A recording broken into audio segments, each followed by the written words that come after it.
Bonsoir à tous, mesdames et messieurs. Avant de vous présenter mes deux rapports, je voudrais profiter de ce micro pour faire un petit bilan de ma délégation très importante, puisque les écoles, c'est une priorité du mandat. Donc je profite aussi, s'il y a des spectateurs, ils seront informés. Sachez que ce bilan, il est disponible sur le site de la mairie du 6-8. Donc cette délégation relève des compétences de la mairie centrale. Et le travail étroit avec les adjoints de mairie centrale et les services de l'éducation sont indispensables. L'adjointe de secteur, donc moi, je fais le lien entre les membres de la communauté scolaire et la mairie centrale. Dans le 6-8, nous avons décidé de travailler ensemble, en collaboration avec Madame Danielle Casanova-Gavino, l'adjointe déléguée à la famille, aux crèches et à la petite enfance, et avec Madame Micheline Abour, l'adjointe déléguée au centre aéré et au temps périscolaire. Cette année, sur notre secteur, dans 96% des conseils d'école, des élus ont été présents. Et je tiens à remercier tous ceux qui ont participé cette année, parce que non seulement ils ont été présents dans les conseils d'école, mais ils ont su aussi accompagner au quotidien les directeurs et les directrices. Et sachez que tout au long de l'année, cette disponibilité a été très appréciée de la part de la communauté scolaire. Par ailleurs, la transparence et la pédagogie sur le fonctionnement des écoles auprès des usagers ont été les maîtres mots de notre action tout au long de l'année. Il reste encore beaucoup à faire en matière de concertation entre les institutions et les acteurs de l'école, en matière de restructuration des services de l'éducation, en matière de création de processus opérationnels compréhensibles par toutes et tous, de recrutement de personnel, de formation des agents. Après un an de découverte et de rencontre des différents acteurs, les retours sont positifs et de petits changements sont palpables. Nous avançons, pas à pas, pour mettre en œuvre notre ambitieux programme dans notre secteur, le 6-8. Je vais maintenant vous parler du rapport numéro 2, donc qui est sur une proposition conjointe de M. Méry, conseiller délégué à la stratégie patrimoniale, la valorisation et la protection du patrimoine municipal et des édifices cultuels, et de M. Ganosi, adjoint en charge du plan école, du bâti, de la construction, de la rénovation et du patrimoine scolaire. Donc il vous est proposé d'accepter le rapport numéro 2 qui concerne l'école Étienne Milan. Cette école est située rue Raphaël Ponson dans le 8e arrondissement de Marseille. Dès ma prise de fonction, les directrices m'avaient alerté sur l'état d'abandon de la place devant ce groupe scolaire. Pas d'éclairage, des problèmes de propreté importants. Cette place est aujourd'hui la propriété de la société immobilière Ogic, qui construit un programme immobilier juste contre l'école. Là, on ne voit pas. Donc, là, vous avez la place et c'est sur le côté, comme ça. Cette place représente le seul accès à l'école qui possède une servitude de passage à titre d'accès de stationnement pour les enseignants.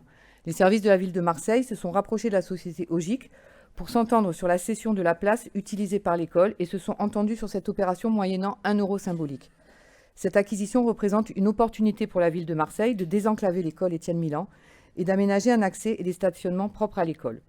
Le groupe Ogic ayant besoin de disposer de cette place durant la durée du chantier, la vente devrait intervenir au terme de la construction de l'immeuble, prévisionnel deuxième trimestre 2022.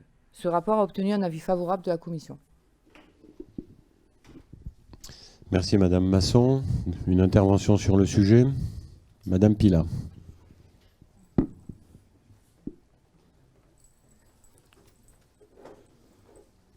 Merci, ça sera très rapide, Monsieur le maire, Madame l'adjointe. J'entends avec plaisir votre satisfecit au bilan que vous proposez sur l'année écoulée, mais il n'est pas complètement exhaustif. Je pense que vous avez oublié le nombre d'écoles fermées faute de personnel, et je pense en particulier à tout ce qui a été subi par les parents d'élèves et les heures de classe manquées pour certains enfants, et en particulier à ce qui s'est passé ces derniers jours à l'école Prado-Plage. Merci. Merci Madame Pila. Merci de nous rappeler effectivement ce point sombre de cette année. L'école Prado-Plage, il me semble que le problème a été réglé. Vous n'êtes peut-être pas au courant, mais l'école a réouvert suite à notre intervention avec M. Pierre Huguet. Voilà, j'ai reçu de nombreuses fois les parents.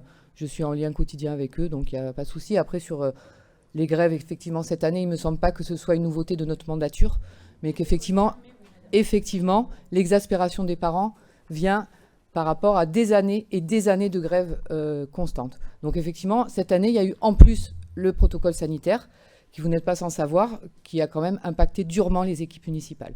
Voilà, donc moi, j'ai rien à rajouter. Tout le monde est au courant de tout. On a tout fait pour que les écoles restent ouvertes, en déplaçant les personnels. Et c'est effectivement quelque chose qui n'a pas été très bien vécu. Voilà, donc vous êtes enseignante, vous savez très bien.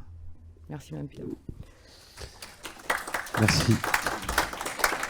Je vais maintenant passer au rapport numéro... On va non, peut-être... pardon, il y a encore des Oh, trucs. Oui, non, pardon. il y a d'autres... Non, on va voter surtout. Oui, pardon, excuse-moi. Qui vote contre? Qui s'abstient?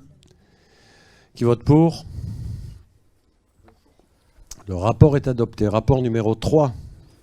Alors, le rapport numéro 3, il est sur une proposition de M. Ganouzi, adjoint en charge du plan école, du bâti, de la construction, de la rénovation et du patrimoine scolaire. Donc, parmi les 472 écoles de la ville de Marseille, il y a un parc significatif d'écoles et de groupes scolaires qu'on appelle GEP. GEP, c'est-à-dire Groupement d'études et d'entreprises parisiennes, du nom de son concepteur-réalisateur. Ces écoles présentent, comme vous voyez sur la photo, une architecture spécifique basée sur un mode constructif des années 60, en structure métallique et sur le principe de préfabrication. Dans notre secteur, 4 sont concernés, le groupe scolaire Étienne Milan, Cité Azoulay, Chabrier-Roi d'Espagne et Flotte, toutes situées dans le 8e arrondissement. Les écoles GEP ne sont pas en l'état dangereuses, mais elles ont mauvaise réputation, notamment celle sur l'idée que leur structure ne résisterait pas longtemps au feu. Les règles incendie changeant régulièrement et devenant de plus en plus exigeantes, ces écoles ne sont de fait plus conformes à la réglementation. Pour assurer la sécurité des élèves, une priorité de l'actuelle municipalité, et en l'attente d'une solution définitive de réhabilitation ou reconstruction, une étude a été lancée visant à maintenir le niveau de sécurité dans les écoles. Les travaux pour mener à bien cette opération s'élèvent à 650 000 €. Ce rapport a obtenu un avis favorable de la Commission.